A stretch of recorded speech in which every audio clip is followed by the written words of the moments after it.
예, 안녕하세요. 안녕하세요. 토요 아카데미 오늘은 12강입니다. 계시록에 대한 부분은 6번째 강의를 하는데요. 특별히 오늘 강의는 우리 이제 봄학기 6강 있잖아요. 6강의 그 회계에 대한 부분이 나오는데 6강하고 오늘 하는 12강하고 같이 붙여서 보셔야 이 하나가 이렇게 탁 엮어집니다.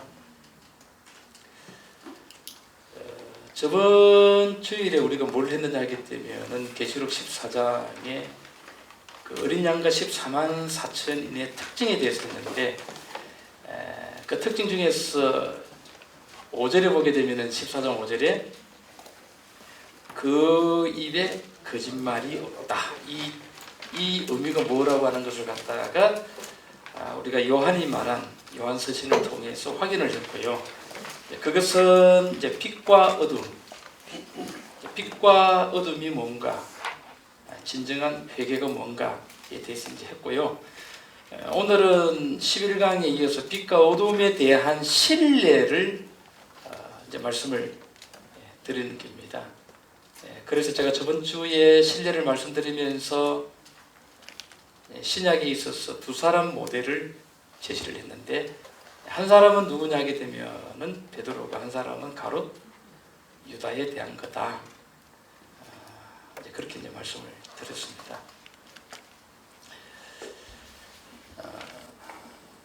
우리가 여러분 보게 될 때는요,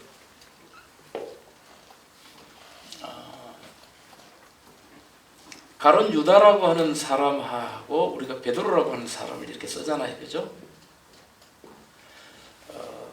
이걸 쓰실 때는 우리가 뭐 유다는 어떻고 베드로는 어떻고 우리가 거의 뭐 모르는 사람이 없을 거예요. 교회 나오시는 분들은 이제 그런 것들이 아는 것이 거의 의미가 없어요. 그러니까 진짜 알려고 하게 되면은 마태복음은 예수님께서 5편의 설교로 되어 있어요. 첫 번째 설교가 뭐냐 하게 되면 마태복음 5장에서 7장에 나오는 산상설교라고 이야기하고요. 마지막 설교가 뭐냐 하게 되면 마태복음 23장부터 25장에 걸쳐서 이게 5번째 마태 설교예요. 23장. 근데 이 마태복음 23장하고 여기 25장의 예수님의 그 마지막 설교에는 계시록이 다 들어가지고 있죠. 이 구조를 여러분들이 보시면은요, 요한계시록 1장부터 22장까지가 가장 핵심적인 부분이 여기 다 들어가지고 있습니다. 정확하게 말하면 이런 부분을 이해하지 못하고서 계시록을 이해한다라고 하는 것은 완전히 이거는 넌센스입니다. 지금 우리가 계시록 해석하는 거 여러분들이 들어보시잖아요, 그죠? 대단한 넌센스예요.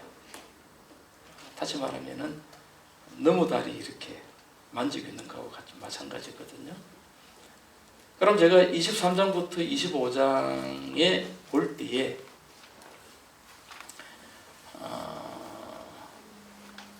예를 들면은 23장은 화 있을진저,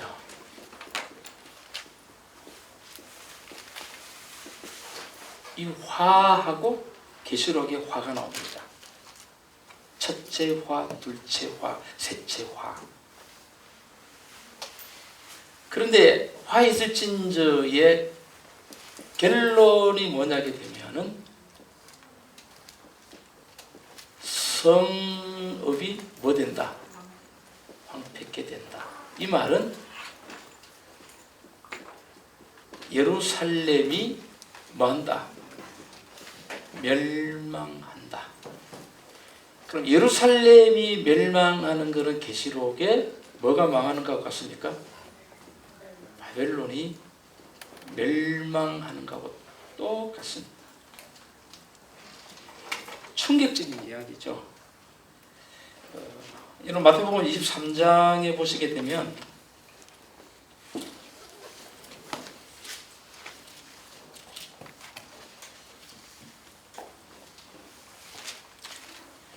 21절에 이에 예수께서 무리와 제자들에게 말씀하여 가라사대 서기관들과 바리새인들이 모세의 자리에 앉았다. 이 말은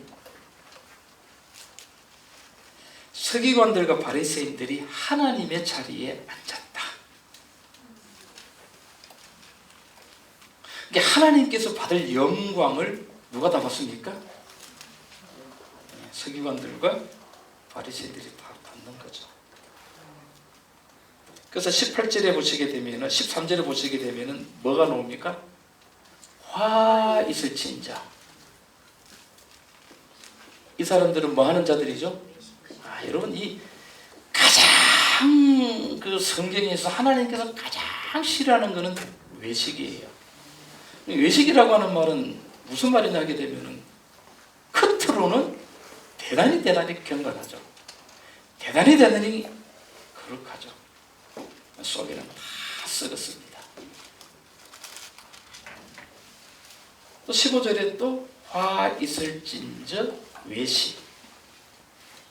외식이라고 하는 단어가 어디서 제일 먼저 나왔습니까? 마태복음 첫 설교에서 나옵니다. 마태복음 5장, 6장, 7장 첫 설교에서 외식이라고 하는 단어가 나오는데 결국 그 외식이 고쳐지지 않고 예수 그리스도를 통해서 회개되어지지 않고 결국 그 외식의 열매가 망하는 거예요. 그냥. 그래서 23장 37절 보시게 되면 예루살렘아 예루살렘아 선지자들을 죽이고 내게 파송한 자들을 돌로 치는 자여 안타기 그 새끼를 날개 아래 모음같이 내가 네 자녀를 모으려 한 일이 몇 번이냐 그러나 너희가 원치 아니하였도다. 보라 너의 집이 황폐하여 버린 바 되리라. 요한복음 2장에 보게 되면 예수님의 첫 사역에 예루살렘 성전에 들어가 가지고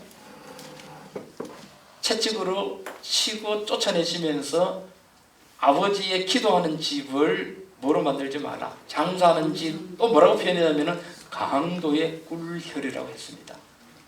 그래서 예수님께서 그때 하신 말씀이 뭐냐면 성전을 헐라.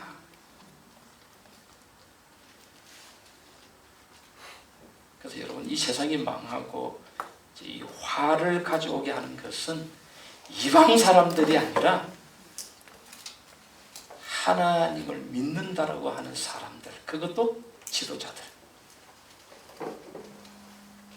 아주 그 사람들은 외식 겉으로 보게 되는 경건하고 거룩한 사람들입니다. 이렇게 되어놓는 거죠. 이게 이제 이 징조가 마태복음 몇 장입니까? 24장. 그래서 마태복음 24장의 여러분 구조를 보게 되면은 계시록하고 똑같은데 뭐 제가 지금 이거를 여러분들에게 말씀드리고 싶은 거는 없고요. 24장에 이제 재림에 대한 뭐가 나옵니까? 징조가 나오고 그 다음에 이제 마태복음 이제 25장에는 이제 이게 이제 세 가지 비유가 나오죠. 세 가지 비유가 나오는데요. 이런 눈이 없다라고 하는 거죠. 쉽게 말하면 우리가 이제 열처녀의 비유가 나오고 그 다음에 뭐 열처녀, 그 다음에 무슨 비유입니까? 달란트, 그 다음에 양과 뭐입니까? 이거는 뭐냐게 되면은 심판입니다. 예를 들면은 우리가 어리석은 5 처녀, 그 다음에 슬기로운 5 처녀. 그럼 슬기로운 5 처녀는 뭐 예를 들면은 달란트를 잘 반 사람, 활용한 사람이고 이 사람들은 무슨 물이다? 양의 물이고 어리석은 5 처녀는 아시는 대로 달란트를 뭐 하지 않는 사람, 활용치 않는 사람이고 이 사람들은 결국은 뭐다? 염소고 이렇게 되는 거죠. 교회가 얼마나 여러분 문제나 하게 되면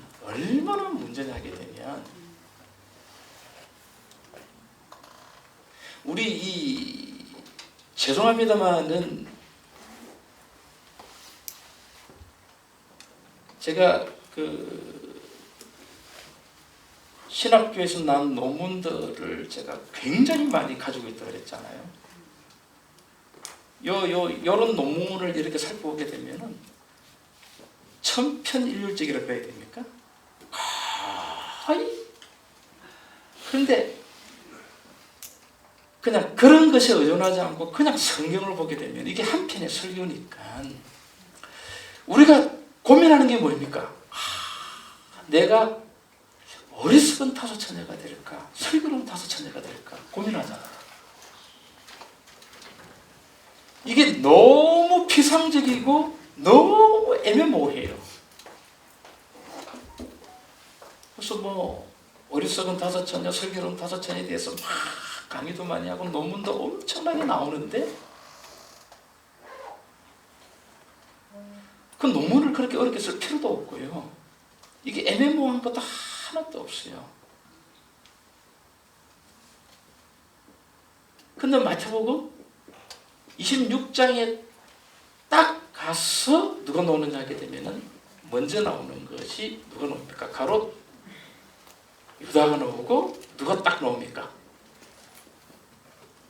베드로가 나오죠. 왜 두 사람 모델이 나오겠어요? 예수님께서 두 종류, 마지막 때에 두 부류의 존재가 있을 것을 지금 설계했잖아요. 이제 마무리예요. 양과 염소. 우편에는 양이고 좌편에는 뭐입니까? 구별하기가 너무 어려워. 비슷합니다. 그래서 우리 예수님께서는 한치의 의혹 내지는 의심 또 내지는 우리가 뭡니까? 불분명하게 왔다 갔다 하지 않도록 하기 위해서 딱 모델을 주신 거예요. 그냥 어리석은 다섯 처녀에 대한 모델은 누구예요? 베드로고 설교 다섯 처녀의 모델은 누구예요? 유다라고 하는 거죠.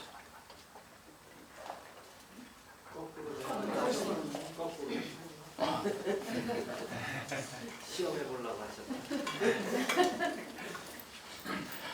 아주 정확하게 정답을 했네요. 시험해 보려고. 여기는 누굽니까? 이렇게 말한 제가 의식하는 사람이에요. 속은 안 그러면서 미안하니까 그게 맞다고. 제가 오늘 그 강의가 나올 겁니다. 외식이라고 하는 것이 도대체 뭔가? 이게 뭔가? 그래서 이 또 마태복음 26장은 기가 막힌 또 진리를 가지고 있습니다. 지금 이 성경 하나가 마태가 1장부터 28장까지를 기록할 때에 과학적인 어떤 그 원리, 그러면서도 초등학생들도 딱 읽으면은 알 수 있는, 그러면서도 심오한 과학적인 원리를 딱 담아가지고 이야기했어요. 대단한 거죠. 그럼 마태복음 26장에 대한 부분이 누가복음 22장에 설명이 되는 거거든요. 그럼 여기 한번 보세요. 누가복음 22장요.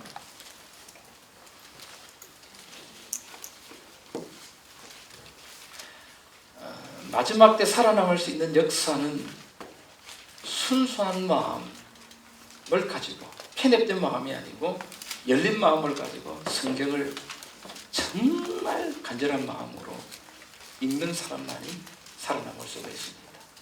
다시 말하면 지금까지 우리가 교단과 교회와 신학에서 이야기하는 그런 모든 부분은 그분들이 할 이야기고 우리 평신도들은 그냥 읽어야 되잖아요. 근데 다시 어디로 돌아와야 된다? 성경을 돌아와야 되죠. 그래서 누가복음 22장에 보게 되면 첫째 보세요. 3절 보세요. 저번 주에 제가 이야기했잖아요. 12 중에 하나인 가룟 반드시 유다는 가룟이 붙어있다. 가룟인이라 부르는 유다에게 누가 들어갔다? 똑같죠?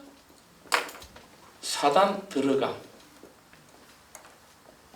그럼 또 베드로는 22장 31절이죠. 시몬아 시몬아 보라 사단이 밀가부르듯 하려고 너희를 뭐했다. 우리가 마태복음 16장 같은 데로 보게 되면은 예수님께서 베드로 보고 죽은 지 3일 만에 돌아가신다는 이야기를 하게 되니까 베드로가 절대 그런 일이 간하여 가로되 주님에게 일어나지 않습니다라고 하니까 예수님께서 뭐라고 이야기해요? 사단아 물러가라. 그러니까 제자들은 몸은 예수님에게 따라다니고 주님을 따른다라고 하지만은 몸과 마음은 누구의 손아귀, 누구의 사람입니까? 사단의 사람. 사단이 들어갔고 베드로는 사단의 사람입니다. 그냥 밀가부로 타르고 사단에게 밀가부르고 사단에게 사람이라기보다는 사단에게 뭐 됐다? 청구되었다. 다시 말하면 사단의 손에 넘어갔다는 거예요. 둘도 똑같잖아요. 유다는 예수님을 뭐하고? 팔았고요. 베드로는 예수님을 3번 뭐 했습니까? 부인하고. 둘 다 똑같은 죄를 저질릅니다. 그럼 왜 여러분 유다하고 베드로가 그냥 등장하겠어요? 이게 우연의 일치입니까? 아니요. 마태는 쓰면서 마지막 예수님의 설교, 외식이라고 하는 것이 뭔가.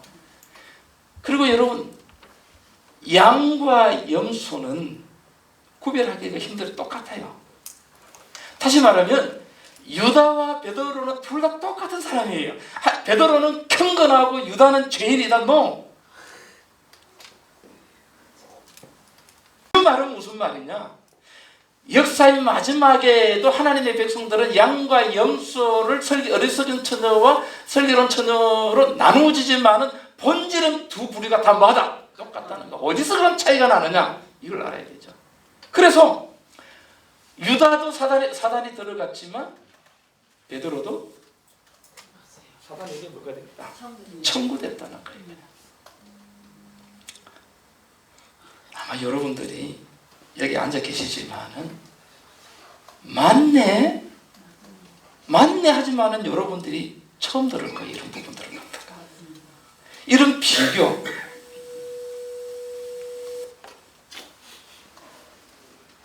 딱 보이잖아. 그런데 어리석은 5 처녀하고 슬기로운 5 처녀의 문제는 이 두 처녀를 양분하는 문제는 뭐의 문제였습니까? 등에 뭐였죠? 등에 기름이잖아요. 그런데 여러분 보세요. 신랑이 왔는데 기름이 없어요. 처음에는 얼마간은 있죠. 여러분들이 다 기름이 있어요. 근데 결정적인 순간에 내가 기름이 없다는 걸 압니다.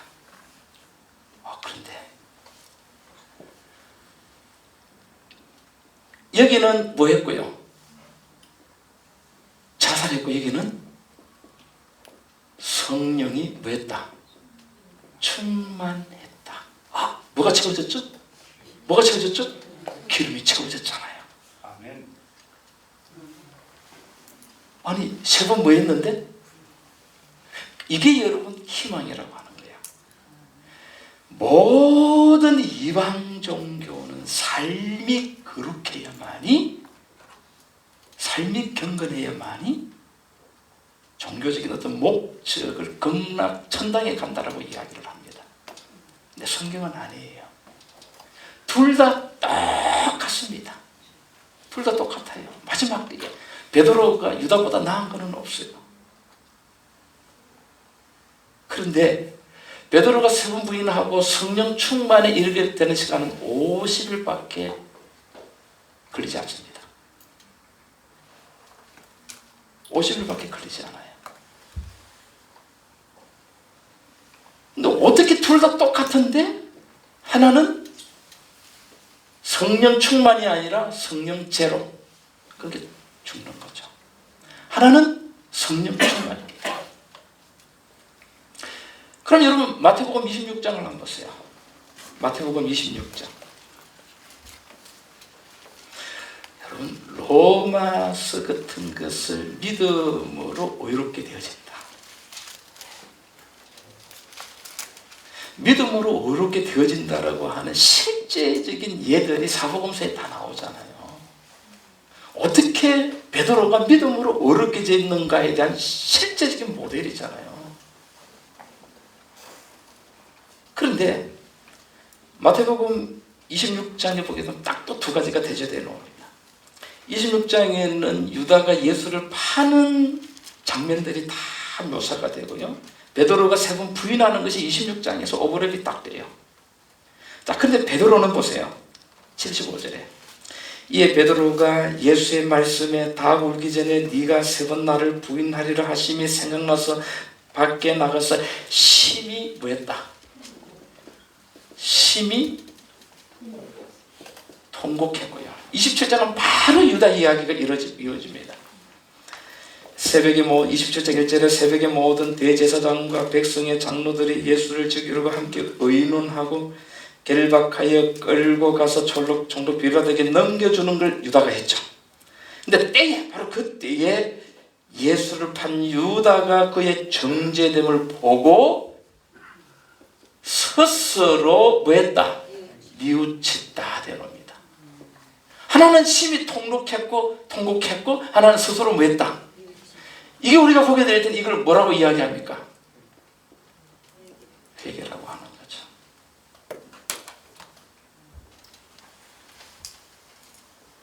그러면 유다가 한 회개하고 베드로가 한 회개가 뭐냐라고 하는 거죠. 여러분. 교회에서 회개하라고 하는 소리를 엄청나게 하잖아요. 근데 그 회개가 뭐입니까, 여러분? 회개의 본질이 뭐예요? 이렇게 물어보면 여러분들이 멍합니다.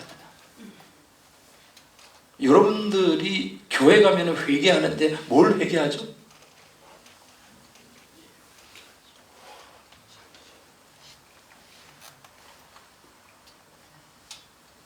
한국의 교회 역사가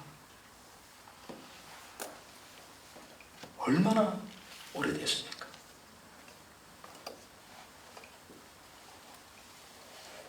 교회 가게 되면 항상 빠지지 않는 설교는 뭐하라? 회개하라. 그래서 교회가 어떻게 됐습니까? 좋아졌습니까? 세상이 밝아졌습니까? 그렇게 교회는 갈 때마다 회개하라고 이야기하고 그렇게 통성하면서 회개하는데 그래서 교회가 세상에 빛이 되고 하나님께 영광이 됐습니까? 그럼 회개는 뭐예요? 뭘 회개하는 겁니까? 교회가 떠나갈 듯이 통성하면서 회개하는 기도를 하지만은 그래서 어떻다는 거예요?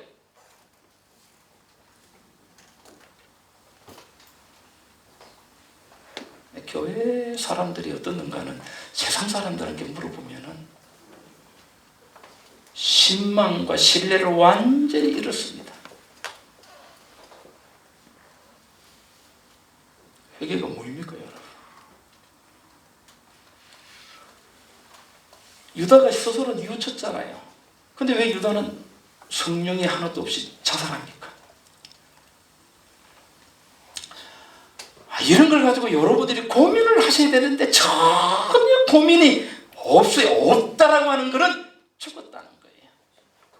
교회는 명목상의 교회고 그냥 문 열고 닫고 하는 것처럼 왔다 갔다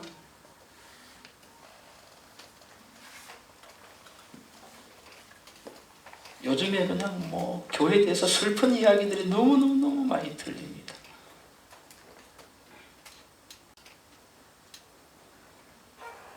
CBS 우리 기독교 방송 보게 되면 뉴스 보게 되면 큰 교회 성도님들이 헌금이 좀 부족하다고 싶으니까 교회 목사님이 교회에서 성도들 한 사람 헌금 내는 걸 갖다 1월달부터 12월달까지 그래프를 다 그랬어요. 언제 많이 내고 이렇게. 그리고 딱 그 자료를 딱 갖다 대면서 당신이 넌 부족하다. 어떻게 해야 된다. 이런 식으로.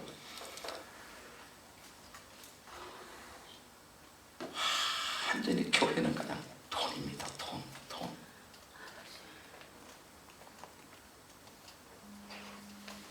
교회 지도자들이 문제가 아니라 그런 것에 놀아나는 교인들이 문제죠. 그건 뭐냐? 하나님과 예수 그리스도를 믿는 믿음의 모든 원리가 성경에 있는데 성경의 눈이 어두워지니까, 백성의 눈이 어두워지니까 지도자가 지 마음대로 하는 거예요. 둘 다 깨어나야 되죠. 그 제가 저번에도 그랬잖아요. 작년 제가 로마서 강의할 때 사람이 하루에 생각하는 것이 얼마 생각한다고요? 5만 가지. 맞습니다. 그럼 여러분들이 아침에 눈 떠서 저녁에 잘 때까지, 잘 때도 우리가 꿈꾸던 데서도 우리가 죄를 짓잖아요. 그러면은 내 죄를 회개한다 그랬잖아요. 그럼 5만 가지 중에서 여러분들이 지은 죄가 몇 가지나 되죠? 몇 가지나 되죠? 모르잖아요. 그럼 이거 다 분석해 볼까요? 그럼 하루 24시간 어떻게 되는 거죠? 아무 일도 못 합니다. 그래서 이제 자기 가슴에 콱 찔리는 죄라고 생각하는 부분만 교회 가가지고 뭐합니까? 회개하는 거예요. 그냥. 그런 회개를 한 대표적인 사람이 유다예요. 그런데 여러분, 베드로의 회개는 달랐습니다. 그 다르다는 걸 어떻게 설명할 수가 있죠?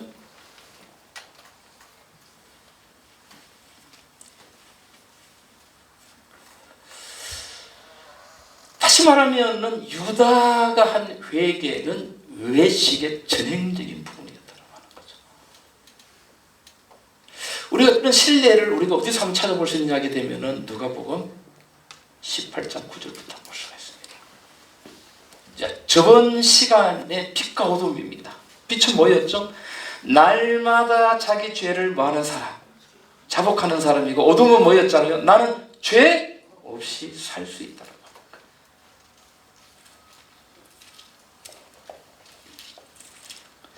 마태복음하고 누가복음을 딱 합쳐보면은 하나는 유대인들의 실상이고 또 누가복음은 이방인들의 실상이잖아요. 아주 멋진 조화를 이룰 수가 있고요. 그 두 가지를 딱 합쳐가지고 딱 설명한 것이 요한이잖아요. 그러면서 요한은 요한계시록으로 넘어갑니다. 18장 9절부터 보시게 되면 두 부류가 나오죠, 그죠?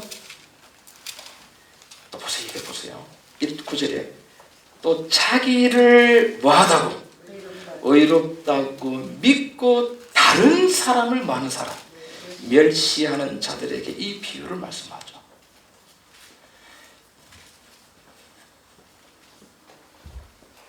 계시록 우리가 14장에는 그 어린 양과 14만 4천이는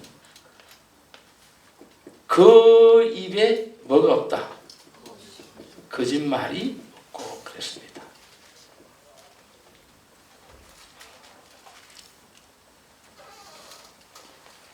근데 거짓말이라고 하는 것이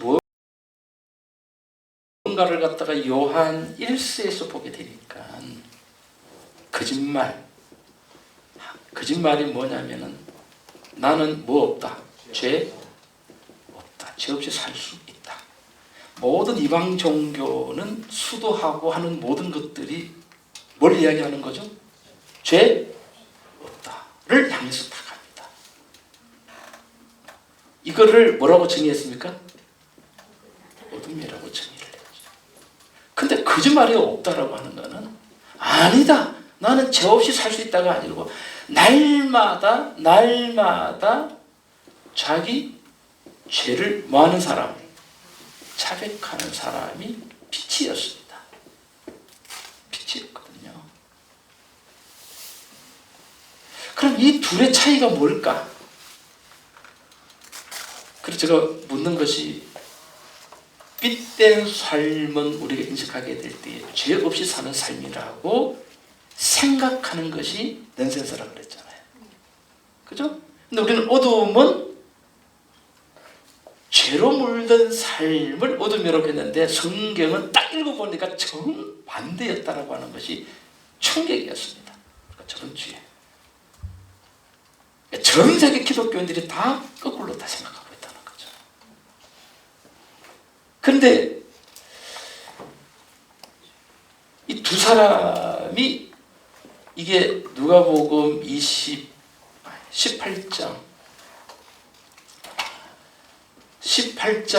9절부터 보게 되니까 두 부류가 나오죠. 하나는 뭘 하게 되면 9절 때 누가 등장합니까? 자, 10절에 보게 되면 10절에 보면 두 사람이 기도하러 성전에 올라가는 하나는 뭐다? 바리새인. 자, 바리새인의 기도는 어떤 기도입니까? 하나님, 나는 다른 사람들 곧 토색, 불이, 가늠하는 자들과 같지 아니하고 이 세리와도 같이 아니함을 감사하나이다. 나는 일회에 일주일에 2번씩 금식 기도하고 또 소득의 11조를 드리나이다. 여러분, 교회 이런 사람 드물죠. 굉장히 신앙이 좋은 사람입니다. 특별히 이 사람이 제일 먼저 다른 사람들 곧 토색이라고 하는 말을 했거든요. 토색은 뭐냐면은 등쳐먹는 거예요. 그럼 누가 등쳐먹었습니까? 세리들. 이게 세리들은 죄인, 장녀, 세리, 유대인들 가운데서. 그럼 이 세리는 누구냐 하게 되면은 등쳐먹는 사람의 대표적인 사람이에요. 그럼 나는 세리 같지 않다. 나는 절대로 등쳐먹지 않았습니다. 그리고 불의, 절대로 어렵지 못한 나쁜 짓 하지 않았습니다. 그리고 절대로 가늠하지 않았습니다. 이게 누가복음 18장이잖아요. 근데 누가복음 16장에 보게 되면 바리새인들은 뭘 좋아하는 자들이다? 돈 좋아하고 여자들 좋아해요. 여자들 좋아했기 때문에 요한복음 8장의 사건이 생기는 거예요. 가늠하는 여인을 잡아서 성전에 끌고 들어오는 것이 뭐냐면은 바리새인들하고 사두개인들이 갖고 노는 여자예요. 완전히 빠뜨려가지고 데리고 온 거잖아요. 그러니까 예수님께서 땅바닥에 엎드려 글을 쓰니까 이 사람들이 양심의 가책에 찔려가지고 다 도망가 버렸잖아요. 왜? 자기네들이 그런 짓거리 했던 거, 감춰졌던 거, 남이 모르는 죄가 땅에 쓰니까 다 들춰나니까 가책을 받아가지고 그냥 하나하나씩 다 빠져나가 버렸잖아요. 그런 사람들이에요. 그런데 자기는 지금 토색, 불이, 가늠하지 않고요. 그 다음에 일주일에 몇 번요? 2번 금식 기도하고. 여러분 일주일에 2번 금식 기도하는 사람 있어요 여기 지금? 그리고 11조? 잘 되잖아요. 이분은 현대 교회에도 나무랄 데가 없는 진짜 참 뭐다? 성도라고 할 수가 있습니다. 얼마나 경건합니까? 근데 딱 누가 등장합니까? 13절에 세리는 멀리 서서 감히 눈을 들어 하늘을 우러러 보지 못하고. 누가 등장했죠? 하늘을 우러러 보지 못하고 다만 뭐하며 가슴을 치며 하나님께 보면서 하나님 뭐 여기옵소서? 불쌍히 여기옵소서. 나는 뭐로소이다?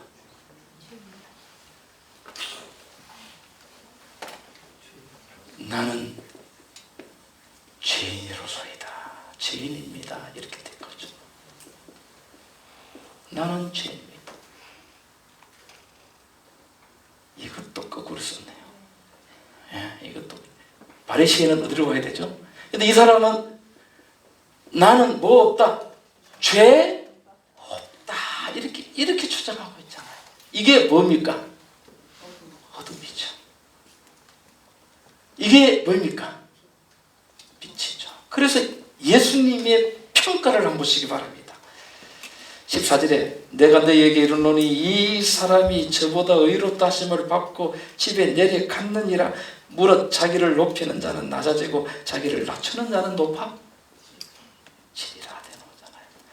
자, 여기서 중요한 것은 토색 불이 가늠하지 않고 일회에 2번씩 금식 기도하며 11조를 잘 내는 이 사람을 예수님께서 불의하다라고 이야기하지 않았어요.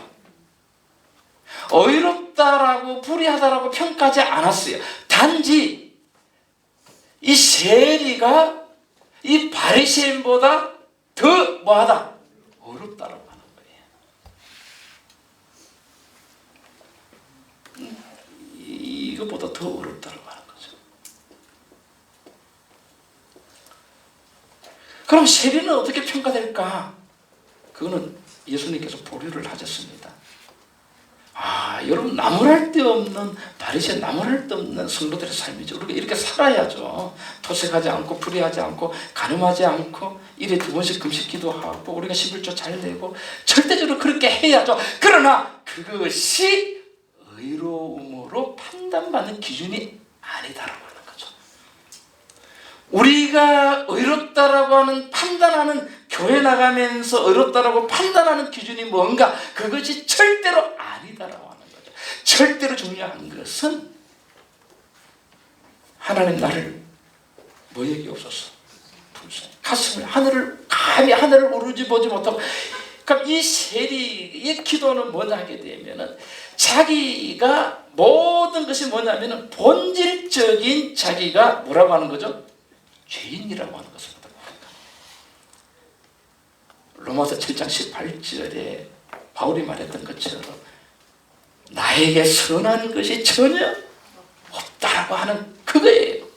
그러면서 오라 나는 공고한 사람이로다 이 사망의 몸에서 누가 나를 건져내라라고 하는 그 토로, 그 토함 있잖아요. 절규, 그 절규나 세리의 절규나 똑같더라고. 그래서 여기서 불쌍히 여겨 주시옵소서라고 하는 것이 로마서 3장 25절에 믿음으로 말미암는 화목제물 이라고 하는 단어하고 이 불쌍히 여기옵소서 하는 단어하고 헬라 단어가 똑같아요. 힐라스테리온 힐로스코마이, 이게 지성소예요. 하나님의 지성소에 있는, 하나님의 지성소에는 뭐가 있죠? 뭐입니까? 속죄소. 속죄소라고 하는 힐로스코마이 힐라스테리온. 다시 우리가 하나님 앞에서 의롭다함을 입고 하나님하고 화목되는 것이 뭐냐면은 예수 그리스도의 속죄에 뭐로 가지고? 피로서 인정받는 거지. 절대로 성도의 삶의 표준 기준을 가지고 말하지 말라는 거예요, 여러분. 왜? 뭐가 바리새인들이 잘못되고 뭐가 성도들이 잘못되느냐 하게 되면은 우리는 모든 우리의 삶의 행위적인 표준과 기준을 가지고 의롭다 의롭지 않다는 걸 판단하는 거예요. 그러나 하나님께서는 인간의 그런 행위들은 의미 없습니다. 의롭다 의롭지 않다 판단하는 것은 예수 그리스도의 뭐다라고 하는 거죠? 피라고 하는 거예요. 십자가라고 하는 거죠. 아멘. 우리가 얼마나 큰 실수를 저질릅니까?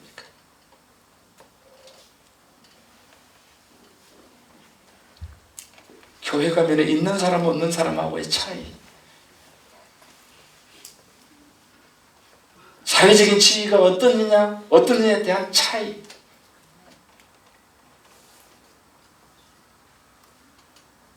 그런 차이가 세상에서는 통용되어야지만은 교회에서는 여러분 모든 것은 십자가를 통해서 평가되어야 됩니다. 십자가의 보혈을 통해서 평가되어야 되죠. 그런 그리스도인들이 좀 되었으면 좋겠어요. 그런 그리스도인들이. 그래야 여러분 교회가, 교회 안에서 상처받는 사람이 생기면 안 되잖아요. 교회, 세상에서 상처받고 위로받기 위해서 교회를 왔는데 교회 안에서 마저 그런 레벨이 있게 되고 그런 차별을 받는다, 상처를 받게 된다고 할 것 때문에 이 교회가 아니잖아요. 3년 반 동안의 공생의 기간 동안에 예수께 나왔던 모든 사람들은 다 거절되지 않고 위로를 받았는데 어떻게 교회에서 차별이 있게 되고 레벨이 있게 되고 그런 것들을 갖다가 느낄 수 있도록 교회가 그렇게 해서는 안 되잖아요. 참 얼마나 중요한지 모릅니다. 그래서 여러분, 세리하고 사도 바울은 날마다 자기 자신이 날마다 하늘을 보기를, 하늘을 볼 수가 없는 사람들의 모습을 이야기하는 거예요. 가슴을 치며 날마다 하나님 불쌍히 여겨. 그러나 세리들은 하나님, 내가 토색하지 않았습니다. 불의하지 않았습니다. 간음하지 않았습니다. 도둑질하지 않았습니다. 나는 일주일에 2번 금식합니다. 11조 잘 냅니다. 교회 안에서 그런 말 하지 마세요. 11조 절대적으로 해야 되죠.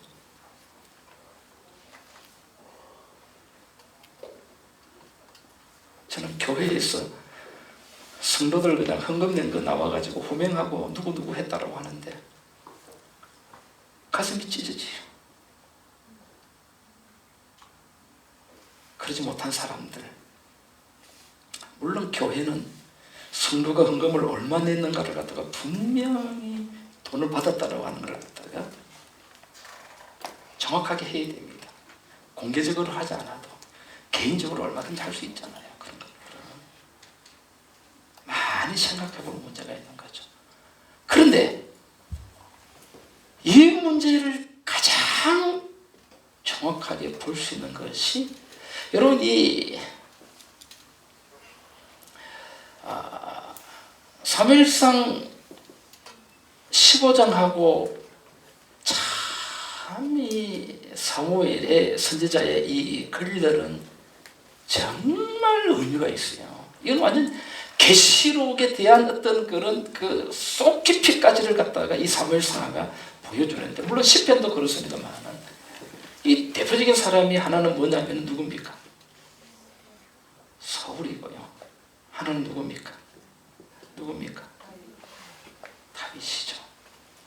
자, 여기에 어떤 비밀이 나오는가? 우리가 너무 잘 아는 순종이 제사보다 낫다, 이 말이 사무엘상 15장에 나오거든요.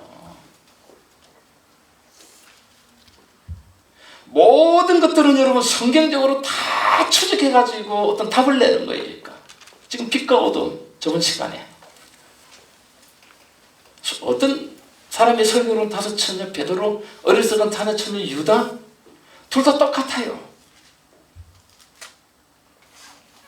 여러분, 바리새인이 낳고 세리가 아니다, 세리가 낳고 바리새인이 아니다라가 아니라 바리새인이나 세리나 다 받아 똑같은 사람이다. 예수님의 답은 그거예요. 사무엘상 여러분 15장을 한번 보시기 바랍니다.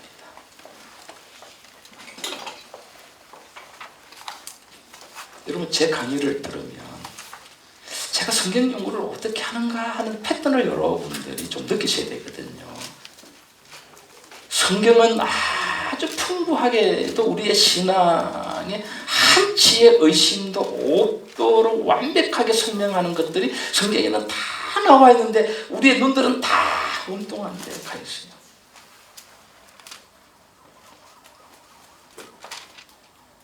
대학원 가게 되면 레포트를 갖다가 한 과목당 몇 페이지를 써야 되고, A4 용지에, 대학원은 가게 되면 레포트를 갖다가 A4 용지에 몇백 페이지를 써야 되고 다 나옵니다. 그건 뭘 의미하는 거 알아요?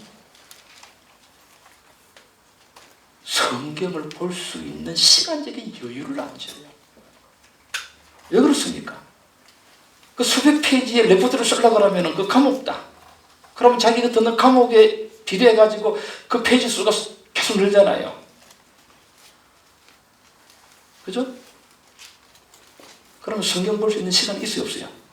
없어요. 그럼 뭐 보다고 공부 다 마칩니까? 제대로 공부하려고 하면 참고 문헌들, 그거 공부하다 보게 되면은 성경 볼 시간 없어요. 그래서 빛과 어둠이 뭐냐, 딱 이런 걸 논문 쓰려고 그러면은요, 저처럼 이렇게 쓰면은 이거는 학점 못 따요. 어느 학자가 빛과 어둠에 대해서 어떻게 썼는가 묻는 데를 다 섭렵해가지고 다 나눠가지고 결론. 그렇게 공부해가지고 교회 나와서 설교하면은 설교할 게 있어요, 없어요? 교인들이 그거 듣고 앉아있으면 뭐합니까? 짜증나서 못 들어요. 그래서 우리 토요 아카데미가 있는 거고요. 진정으로 우리가 성경으로 돌아가자. 진정으로 성경으로 돌아가자. 15장에 보게 되면은 이런 말이 나옵니다. 11절에 보시게 되면 15장 11절에 이런 말이 나옵니다. 10절에 여호와의 말씀이 사무엘에게 임하여 가라사대 이렇게 말합니다. 내가 사울을 세워 왕 삼은 것을 뭐하노라? 하나님이 사울을 왕 삼은 것을 뭐 했다? 요 후회라고 하는 히브리 말은 돌이킬 수 없는 후회입니다. 끝났다라고 하는 거야. 이제 하나님께서 사울하고는 뭐 했다? 끝났다라고 하는. 이 후회라고 하는 것은 어떤 돌아올 수 있는 여지의 후회가 아니라 완전히 끝났다라고 하는 후회입니다. 무섭죠? 천번만번이고 용서하셔야 할 하나님이 끝났다. 왜 그랬을까? 한 가지 여러분 기억하셔야 될 걸요. 마태복음 8장 21절이었습니까? 22절이었습니까? 20절이었습니까? 인자는 뭐 할 것이 없다. 머리 둘 곳이 없다. 저번 시간에 했잖아요. 이거하고 똑같아요. 15장 진상을 보게 되니까요. 15장 1절에 사무엘이 사울에게 이르되 여호와께서 나를 보내어 왕에게 기름을 부어 그 백성 이스라엘 위에 왕을 삼으셨은즉 이제 왕은 여호와의 말씀을 들으소서.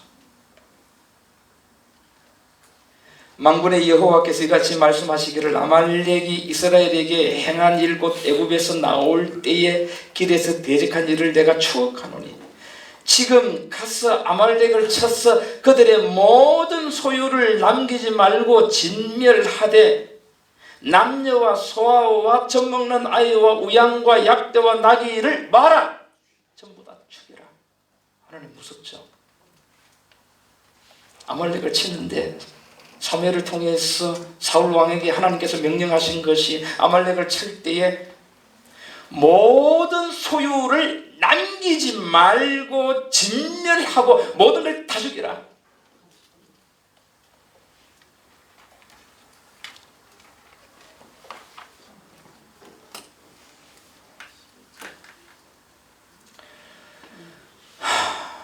사울이 아말렉을 쳤습니다.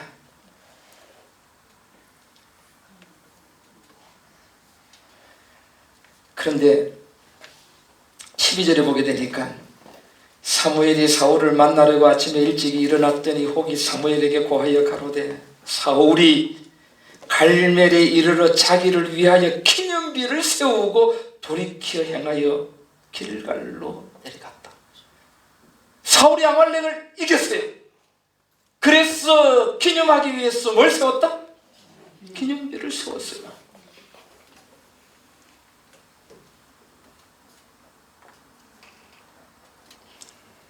사무엘이 사울을 만납니다. 13절에 사무엘이 드디어 사울에게 만났어요. 이르는데 사울이 이렇게 말합니다. 사울이 그에게 사무엘이 이르되 원컨대 당신은 여호와께 복을 받으소서. 내가 여호와의 명령을 행하였나이다. 유다하고 똑같습니다.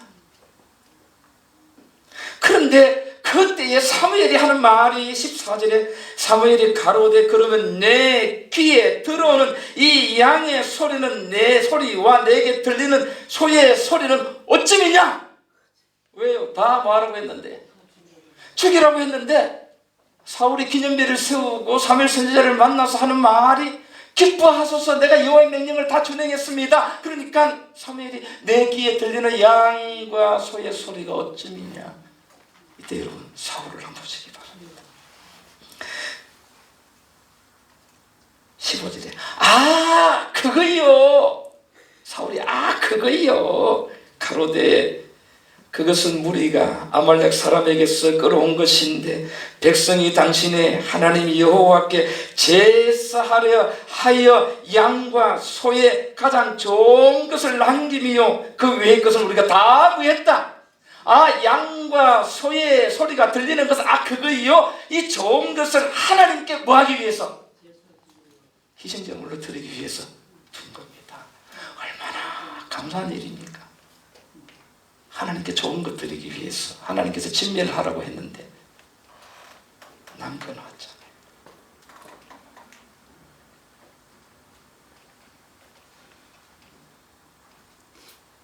16절에 사무엘이 사울에게 이르되 가만히 계시옵소서. 간밤에 여호와께서 내게 이르신 것을 왕에게 말하리.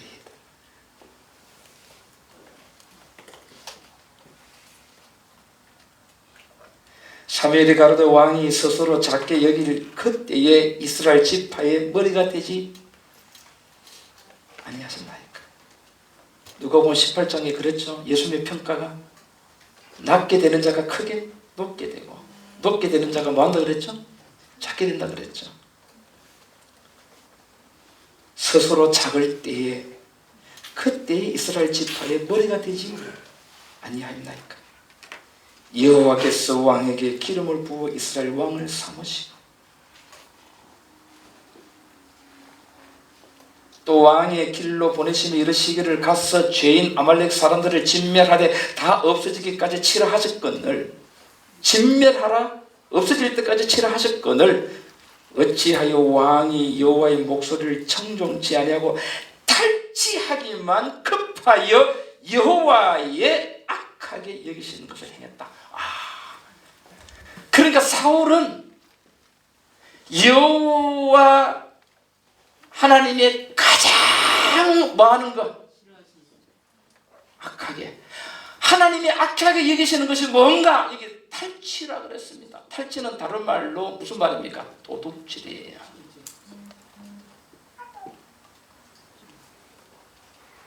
도둑질. 그러면 양과 소와 양을 뭐 했다는 겁니까? 살려둔 것은 도둑질했다는 거죠. 왜 그랬을까요? 사울이요 날마다 하나님께 좋은 것을 가려가지고 소와 양으로 하나님께 희생제물을 드렸잖아요. 자기 것 가지고 이게 아까워 죽겠는 거예요. 그래서 자기 재산은 뭐하고 그대로 두고 어디에서? 아말렉에서 칠 때에 양과 소 그 좋은 것을 가져와 가지고 자기 것을 희생으로 드리니까 아까우니까 그거 가지고 대신 이건 뭐 하는 거죠? 도적질이죠. 저번 시간에 뭐라 그랬죠? 유다가 무슨 죄를 지었죠? 막달라 마리아가 옥합을 깨뜨려 가지고 향유를 부어 가지고 예수님의 잔치집에서 예수님의 발을 씻기고 머리를 씻기고 했잖아요. 그때 유다가 분하여 가로되 어떻게 이 비싼 것을 이 가난한 사람을 위해서 쓰지 않고 허비하느냐 그랬잖아요. 그때 예수님께서 뭐라고 했어요? 너는 뭐라? 도적이라. 그럼 마태복음 8장에 인자는 머리 둘 곳이 없다. 이때의 8장 19절에 보게 되면 예수님을 찾아온 한 서기관이 있었어요. 누굽니까? 바로 유다였어요. 사울하고 똑같아요. 풍채가 너무 아름답고 아주 준수하고 배운 것이 많고 경건하고 거룩하고 이 고기를 잡는 무식한 어부들하고는 비교가 안 됐어요. 서기관이 와가지고 예수님께 나를 뭐 삼아주시옵소서? 제자 삼아주시옵소서. 그때의 이 가론 유다의 이 마음은 세상적인 것, 돈, 높은 자리, 명예, 권력, 누구 따라다니면 그것을 목적으로 하기 위해서 차지하기 위해서 예수를 따져요. 그래서 예수님께서 유다에게 인자는 못 얻을 곳이 없다. 너 그런 꿈 나한테 와가지고 기대하지 마라. 그러니까 너는 봐라. 떠나라고 했음에도 불구하고 유다는 계속했어. 근데 예수님께서 어디 달려 돌아가시니까? 십자가에 달려 돌아가시니까 자기 꿈이 많은 거죠. 끝나잖아요. 죽으면. 그래서 자기 꿈을 갖다가 성취하기 위해서 예수를 팔은 거예요. 왜? 자기 죄가 많으니까. 드러나니까. 예수님의 뭐만? 입만 막으면 되는 거고요.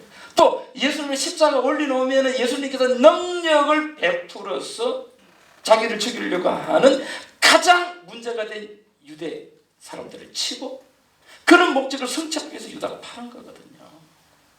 그러나 유다의 속은 그랬지만 입은 뭐라고 했습니까? 가난한 사람을 위해서 맞아. 자, 황료, 옥합의 당의 향료가 얼마 나간다? 요한복음 12장에 300 데나리. 엄청난 돈이에요. 하루 품삯이 한 데나리오니까. 왜? 유다가 회개를 맡았다. 예수님의 돈 맡은 자거든요. 그러면은 마리아가 옥합을 깨뜨린 것을 갖다가 흡의한다라고 했는데 이 비싼 것을 갖다가 팔아가지고 가난한 사람 도와주면 입은 맞죠. 근데 그 쏘가지는 뭐예요? 300데나리온 받아가지고 150데나리온은 가난한 사람 도와주고 150데나리온은 뭐입니까? 입마이? 오케이. 지금 누가 그랬죠? 양과 염소 사울 봐요. 죽이라고 했는데 왜 죽이지 않았는가? 아말렉을 칠 때 하나님께서 다 죽이라고 한 것은 잔인한 것이 아니라 죄악의 씨를 하나도 하나님께서는 뭐하지 않는다? 용납하지 않는다는 거예요. 그런데 사울은 하나님께 뭐 드리기 위해서? 제사 드리기 위해서. 이분 뭐하죠? 맞는 말이지만 속은 뭐예요? 자기 재산 아까워가지고 지키기 위해서. 가장 하나님께서 악하게 여기는 것이 뭐입니까? 외식이라고 하는 거죠. 외식. 입은 바른 말로 하죠. 그 속은 뭐예요? 예? 근데 여러분 12장 다윗은 보세요. 다윗은 보세요. 사무엘하 12장 다윗은 한번 보세요. 뭐라고 이야기하는가? 우리가 아시는 대로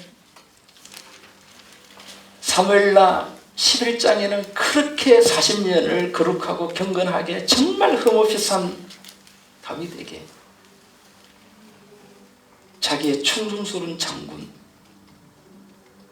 우리야의 아내의 다윗이 한눈에 빠져가지고 바세바를 범하는 장면이 나옵니다. 그까지는 괜찮아요. 근데 아기를 가졌잖아요. 근데 그 죄를 감추기 위해서 전쟁터에서 싸움하는 그 충성스러운 장군을 부릅니다. 왜? 아르바이를 성립하기 위해서. 와서 빨리 자라. 근데 얼마나 충직한 장군이었던지 잠을 자지 않았어요. 잠을 자지 않고 돌아가게 되니까 큰일 났잖아요. 조금만 있으면 밝혀지잖아요. 그래서 이 충직한 충성스러운 이 훌륭한 장군을 편지를 써서 전쟁터에 가가지고 뭐 합니까? 나가가지고 혼자 두고 돌아가 죽여버립니다. 아무도 몰라요. 그렇게 거룩하고 경건하고 하나님의 충성스러운 흠없는 다윗의 본질이 드러난 것이죠. 하나님께서 나단을 보냅니다. 12장에 여호와께서 1절에 나단을 다윗에게 보내시니 와서 제게 이르되 한 성에 두 사람이 있는데 하나는 부하고 하나는 가난하니 부한 자는 양과 염소가 심히 많으나 가난한 자는 아무것도 없고 자기가 사서 기르는 작은 암양 새끼 하나뿐이라. 그 암양 새끼는 저와 저의 자식과 함께 있어 가족입니다. 자라며 제 먹는 것을 먹으며 저희 잔에서 마시며 제 품에 누움으로 저에게 딸처럼 가족이에요. 그런데 어떤 행인이 그 부자에게 오매 부자가 자기의 양과 소를 아끼고 자기에게 온 행인을 위하여 잡지 아니하고 가난한 사람의 양 새끼를 빼앗아다가 자기에게 온 사람을 위해서 잡아서 뭐합니까? 대접합니다. 이 말을 듣자 다윗이 그냥 노하죠. 5절에 다윗이 그 사람을 크게 노하여 나단에게 이르되 여호와의 사심을 가리켜 맹세하노니 이 무지막지한 이 놈을 가난한 사람의 집에 있는 가족처럼 여기는 이 작은 앙양 새끼를 뺏어가지고 대접한 이 놈을 잡아서 마라, 죽여라. 이런 놈이 세상에 어디 있어? 그러면서 6절에 제가 불쌍히 여기지 않고 이 일을 행하였으니 그 양새끼를 사배나 갚아 주어야 하리라. 그때 7절에 나단이 목숨을 걸어놓고 나단이 다윗에게 이르되 당신이 그 사람이라. 이스라엘의 하나님 여호와께서 이처럼 이르시기를 내가 너로 이스라엘 왕을 삼기 위하여 내게 기름을 붓고 너를 사울의 손에서 구원하고 내 주인의 집을 내게 주고 내 주인의 처들을 내 품에 두고 이스라엘과 유다 족속을 내게 맡겼느니라. 만일 그것이 부족했을 것 같으면 내가 네게 이것저것을 더 주었으리라.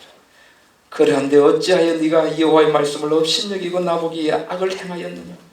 네가 칼로 햇사람 우리아를 죽이되 암몬 자손의 칼로 죽이고 그 철을 빼앗아 내 철을 삼았도다.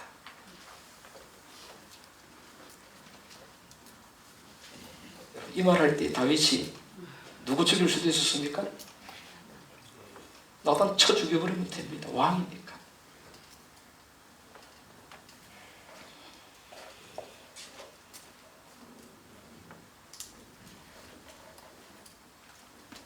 근데 여러분 다윗의 모습을 보시고 13절에 다윗이 나단에게 이르되 내가 여호와께 죄를 범하였노라 하매 나단이 다윗에게 대답하되 여호와께서도 당신의 죄를 뭐했다? 사하셨나니 당신이 뭐하지 않는다? 죽지 않는다. 그 뒤에 여러분 다윗은 자기가 말한 대로 그죠? 벌을 몇 배나 받는다 그랬습니까? 4배나. 그 벌을 자기 입으로 말한 벌을 갖다가 받는 장면들이 15절부터 나옵니다. 그리고 그 뒤에 보게 되면 얼마나 다윗이 백성들 앞에 무리 앞에 나가서 하나님 앞에 제 위에서 회개하는 모습들이 나옵니까? 사무엘라 12장에 나단이 다윗에게 죄를 고하고 다윗이 회개하는 그 장면이 시편 51편에 기록되어 있습니다. 그 유명한 시편 51편에 나단이 다윗에게 감히 죄를 고하게 됐을 때에 다윗이 회개하면서 쓴 겁니다. 시편 51편을 보시게 되면 다윗의 영장으로 한 노래, 다윗이 밧세바와 동침한 후 선지자 나단이 지에게 온 그때에 다윗이 회개하는 그 시가 시편 51편에 기록되어 있습니다. 하나님이여 주의 인자를 쫓아 나를 긍휼히 여기시며 주의 많은 자비를 쫓아 내 젓가를 도말하소서. 그러면서 5절에 다윗은 이런 회개 기도를 합니다. 내가 죄악 중에 출생하였으며 모친이 죄 중에 나를 잉태하였나이다. 근본적으로 나는 이러한 사람이었습니다. 내가 40년 동안 이스라엘의 왕이 되기까지 이렇게 의롭고 거룩한 삶을 살았지만은 결국에는 내 모습은 이러한 모습이었습니다. 본질적인 회개, 이것이 여러분 회개입니다. 이게 회개의 본질이에요. 근데 여러분 사울은 어떻게 회개했습니까? 죄를 뭐 했죠? 숨겼죠. 유다는 스스로 뉘우쳤다라고 하는 것은 부분적인 회개를 한 거예요. 그러나 베드로가 한 회개는 바울이 한 회개처럼 나에게 선한 것이 전혀 나올 수 없는 자기 몸이 십자가의 은혜가 매 순간 자기를 의롭게 하지 않으면 자기는 죽을 수밖에 없는 죄인임을 절규하는 회개가 여러분 참 회개입니다. 우리 여러분 이렇게 살아가잖아요. 아침부터 저녁부터 눈뜰 우리가 모든 삶을 통해서 왜 우리가 하늘을 우르르 봐야 됩니까? 왜 우리가 하늘을 감히 우르르 보지 못합니까? 왜 우리가 가슴을 치야 되고 하나님 나를 불쌍히 여겨주시고 주시옵소서라고 해야 됩니까? 세상 사람들의 모습 속에서 나의 모습 속에는 선한 것이 나올 수가 없다라고 하는 것을 다윗이 우리아의 아내 밧세바를 범하고 난 다음에 깨닫게 됩니다.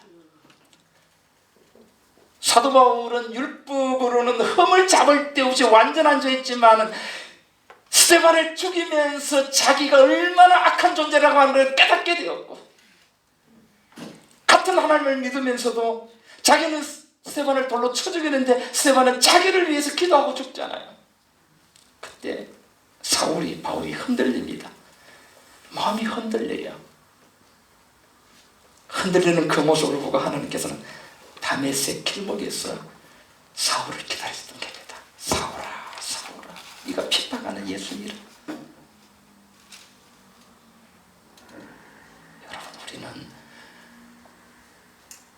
여러분들이 지은 죄를 회개한다고 하시는데 여러분들이 무슨 죄를 어떻게 짓는가를 어떻게 아십니까? 머리털부터 발끝까지가 죄인인데 우리가 제학전에 출생하였고 그때 다 잘났어요. 예수쟁이가 되면 더 잘났더라고. 가장 잘난 부분이 입입니다. 아시죠? 여러분, 우리가 겸손합시다. 정말 그리스도인은 십자가를 바라보고 하늘을 바라보면서 자기의 존재, 인간의 가치가 전혀 없음을 깨닫고 그런 모습으로 하늘을 보고 그런 모습으로 세상 사람들을 볼 때에 가장 겸손한 사람입니다. 베드로는 가장 뭐한 사람이 되었습니까? 겸손한 사람이 되었죠. 사도행전에 나오죠? 어디 나옵니까? 그 모습을 볼 수가 있습니다. 베드로가 얼마만큼 변화되었는가? 베드로의 회개와 유다의 회개는 달랐습니다.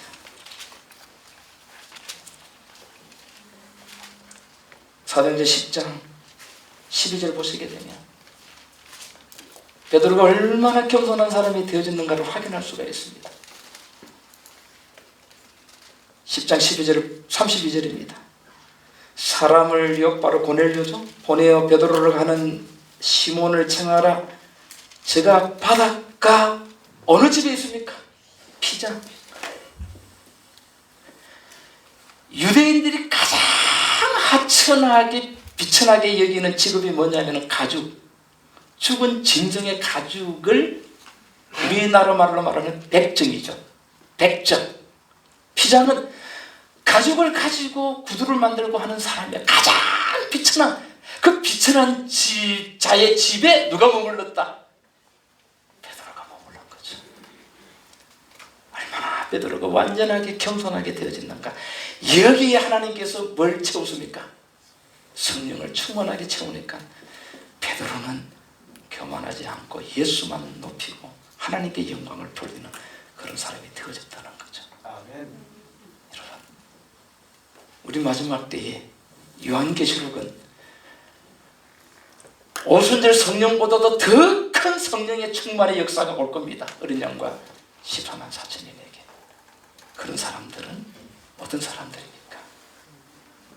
완전히 다윗과 같은 완전한 회개를 경험한 자들에게 주어지고 그런 성령이 충만하게 되었을 때에 이 사람은 자신을 높이는 것이 아니고 완전히 섬기는 자의 모습으로 하나님께만, 예수 그리스도에게만 영광을 돌리는 사람이 되고 가장 이 세상의 아름다운 자의 모습으로 드러날 것입니다. 이걸 보고 예수는 첫 설교에서 마태복음 5장에서 심령이 뭐한 자는 가난한 자, 애통하는 자, 온유하고, 그 다음에 뭐에 줄이고? 의에 줄이고 뭐한 자, 목마르다라고 하는 것은 나에게 의가 있다 없다? 하나도 없죠. 그래서 우리가 6장의 기도문 가운데 일용할 뭐입니까? 이 일용할 양식은 먹는 양식이 아니라 그랬잖아요. 너는 무엇을 먹을까 입을까 마실까 염려하지 말고 세상 사람들이 다 그러지만은 너가 구하는 것은 그의 뭐와 나라와 그의 뭐입니까? 그래서 의에 줄이고 목마른 자에게 일용할 양식을 주옵시고 라고 하는 겁니다. 근데 우리는 다 물질적인 거. 제가 다시 말씀드리지만은 작년에 했던 로마서 1강부터 7강, 오늘부터 여러분 시강까지 강의하잖아요. 제가 성경 해석의 결정판이라고 했는데 제가 이런 걸 말씀드리는 것은 성경을 이렇게 보고 해석하는 거예요. 잘 읽어야 됩니다. 모든 것은 성경에 완벽한 답들이 있어요. 이렇게 알아야 진정한 여러분 변화가 오는데, 변화라고 하는 것은 못된 삶이 거룩한 삶으로 바뀌는 것이 아니라 못된 삶이 내가 못됐다라고 하는 것을 완벽하게 뼈저리게 깨달으면서 십자가의 의만이 나에게 필요하다라고 하는 걸 깨닫는 사람이 여러분 변화예요. 이게 로마서 12장 1절의 변화입니다.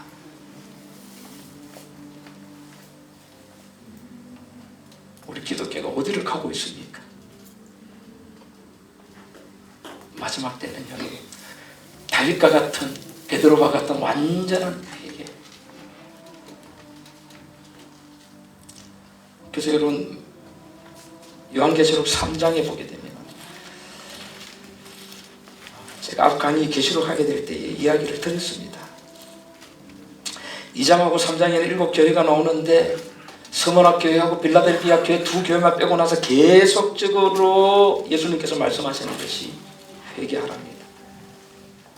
그래서 여러분 14절에 보게 되면 3장 14절에 라오디게야 마지막 교회에게 사자에게 편지하기를 아멘이시오 충성되고 참된 증인이시오 하나님의 창조의 근본이시니가 나왔어요. 왜 창조를 강조했는가? 하나님은 창조주십니다. 근데 지금 교회 안에는 WCC 이런 것 때문에 창조주 하나님에게만 구원이 있는 것이 아니라, 그러면서 이 라오디게아 마지막 교회에 보내는 기별은 칭찬은 하나도 없습니다. 그죠? 15절에 내가 네 행위를 아노니 네가 차지도 아니하고 도읍지도 아니하도다 네가 차든지 도읍든지 하기를 원하노라. 17절에 내가 말하기를 나는 부자라 부유하여 부족한 것이 없다 하니 내 곤고한 것과 가련한 것과 가난한 것과 눈먼 것과 벌거벗은 것을 알지 못하도다. 내가 너를 권하노니 내게서 불로 연단한 금을 사서 부유하게 하고 흰옷을 사서 입어 벌거벗은 수치를 보이지 않게 하고 안약을 사서 눈에 보게 하라. 19절 보세요. 무릇 내가 사랑하는 자를 책명하여 징계하노니 그러므로 네가 열심을 내라. 뭐하라? 회개하라고 하는 거죠. 이 회개는 내가 잘난 것이 하나님 앞에 하나도 없다는 것을 아는 겁니다. 마태복음 첫 설교에서 심령이 가난하고 날마다 의에 줄이고 목마른 사람.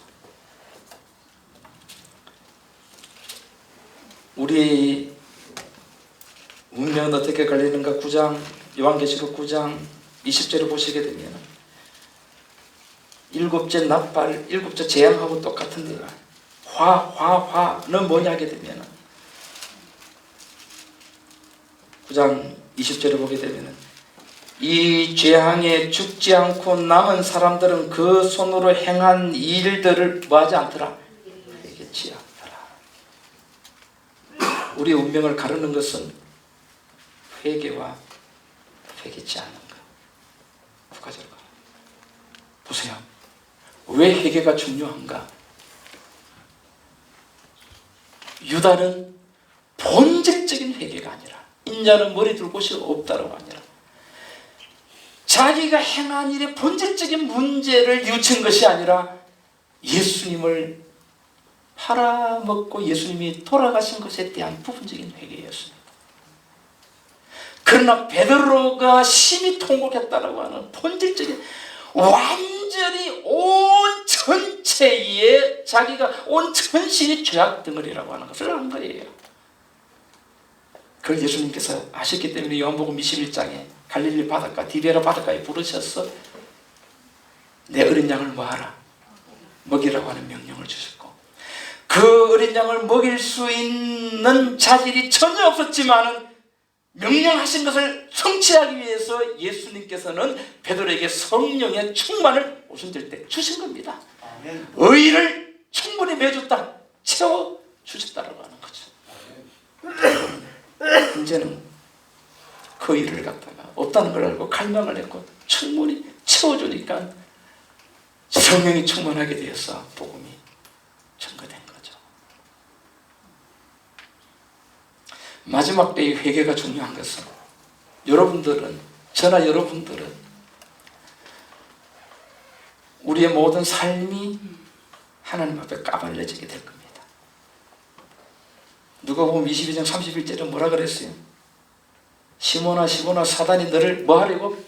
밀 까부르듯 하여 천국에다 밀 까부르다. 뭡니까? 다 까발리는 거예요. 까발렸다라고 하는 말은 베드로가 머리부터 발끝까지 뭐로 다 가득 찼다는 거죠? 죄죠, 죄. 그러나 희망은 따기가 하나잖아요. 누가복음 21장, 22장 이 희망은 따기가 하나입니다. 이 마지막 희망을 저는 오늘 강의로 마무리하겠습니다. 22장 그죠? 31절에 시몬아 시몬아 보라 사단이 밀 까부르다 하고 너를 청구하였다. 32절 보세요. 그러나 내가 너를 위하여 네 믿음이 떨어지지 않기를 뭐하였노니? 기도하였더니 너는 돌이킨 후에 내 형제를 굳게 하라. 아멘. 그 일을 하시기 위해서 우리 예수 그리스도를 하늘로 승천하셔서 하나님 보좌 우편에서 우리의 실상을 잘 아시는 주님께서 우리의 믿음이 떨어지지 않기를 뭐하고 있다? 기도하고 있습니다. 저는 그 기도 때문에 살고 있습니다.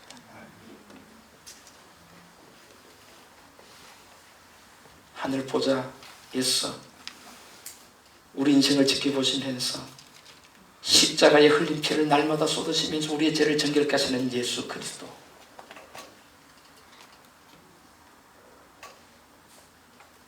그 십자가의 보혈에 예수님의 봉사를 우리가 눈으로 본다면 뭐한 후에? 돌이킨 후에 우리는 완전한 회개가 필요합니다. 이 완전한 회개가 일어나게 될 때에 오순절보다도 더 큰 역사가 일어날 것이고, 그 역사가 우리 가슴에 담아지게 될 때는 자신을 높이는 것이 아니라 완전히 그리스도만을 높이는 겸손한 무리들을 통해서 하나님의 영광이 드러나고 이 세상은 끝날 것입니다. 그래서 예수님께서 심령이 가난하고 애통하고 온유하고 의에 줄이고 목마른 그런 겸손한 자들이 되어졌을 때 그 모습을 보고 예수님께서 우리에게 당부하신 것이 무엇냐 하게 되면 이 말입니다. 마태복음 5장 16절에 이같이 너희 빛을 사람 앞에 비치게 하여 저희로 너희 착한 행실, 이 행실은 우리의 착한 행실이 아니라 가난하고 애통하고 온유하고 의에 줄이고 목마른 자에게 하나님께서 쏟아주신 성령의 열매를 통해서 드러난 행실이에요. 우리가 착한 행실이 아닙니다. 그래서 20절에 내가 너희에게 이르노니 너희의 의가 아니죠. 하나님께서 채워주신 의가 서기관과 바리새인들보다 더 낫지 않으면 결단코 천국에 들어가지 못하는 거예요. 빛과 소금이 되는 것은 불교에서 다른 종교에서 말하는 착하게 살아라 선하게 살아라고 하는 것이 아닙니다. 의에 줄이고 목마른 심령 가운데에 성령을 부어주신 성령의 열매가 우리의 삶을 통해서 드러난 것을 착한 행실이라 그래요. 이건 하나님의 것이죠. 하나님 주신 것이죠. 이것이 세상에 비로소 드러나게 될 때에 하나님의 사랑과 하나님이 어떤 분인가 하는 것이 우주와 이 세상에 완전히 드러나게 되고, 그때 비로소 우리 하나님께서는 그리스도를 이 땅에 보내셔서 구원하실 것입니다. 그래서 사도 바울은 히브리 9장 14절에 이렇게 이야기합니다. 하물며 영원하신 성령으로 말미암아 흠없는 자기를 하나님께 드린 그리스도의 피가 십자가의 보혈이 어찌 너희 양심으로 죽은 행실에서 깨끗하게 하고 살아계신 하나님을 섬기게 못하겠느냐. 예수 그리스도의 피가 하나님을 섬기지 못하겠느냐. 이것이 여러분 계시록 14장에 어린 양의 피로 십자가의 보혈로 구원을 경험한 14만 4천인이 전하는 7절에 하늘과 땅과 바다와 물들의 근원을 만드신 이를 섬기라 경배하라 이 복음을 전하게 되는 것입니다. 우리가 성경 공부하고 강의는 왜 합니까? 그렇죠? 예수 그때 십자가의 보혈이 내 가슴에 성령을 가득 채우게 하는 역사가 일어나게 성령이 들어오게 됐을 때에 성령의 열매가 세상에 드러나게 되어서 빛과 소금의 모습을 세상에 보여줌으로써 하나님은 사랑이시다 라고 하는 것을 우주와 세상에 보여주기 위해서 하나님께서 그리스도를 보내셨고 그 능력을 주시기 위해서 우리 죄를 십자가에 달려 돌아가심으로써 사해 주셨고 결과 성령이 오셨고 성령이 오심으로써 열매가 맺히니까 이 세상의 어떤 종교인보다도 더 아름다운 상상하고 비교할 수 없는 의가 행실이 드러나게 됨으로써 비로소 하나님께 영광이 돌려지지 않습니까? 그런 그리스도인들이 되자는 거죠. 그런 그리스도인들이 될 수 있는 것은 딱 하나 예수 그리스도의 십자가의 보혈밖에 없다는 것입니다. 참 그렇게 됐으면 좋겠습니다. 기도원에 방문받고 왔다. 꿈과 계시를 보고 왔다. 그러나 여러분 진정한 사랑이라고 하는 성령의 열매가 하나도 없으면 어쩌입니까? 그 성령의 은사는 하늘로부터 하나님의 보좌로부터 온 것이 아닙니다. 정신 차려야 됩니다. 그래서 마태복음 7장에 뭘 보고 한다 그랬습니까? 열매를 보고 한다. 그런 사람이 있는 곳이 많은 사람을 하나님께 필요하지 않습니다. 여기 모인 사람들만 해도 그런 역사가 일어날 것을 저는 확신합니다. 지경을 넓혀서 세상을 선교지로 삼으려고 하시지 마시고 오늘 우리가 십자가를 바라보고 십자가 연애 가운데 성령의 역사를 통해서 이런 겸손한 성령의 열매를 맺을 수 있는 사람이 되면 수년 안에 부흥의 역사가 일어나게 되고 복음은 끝이 나게 됩니다.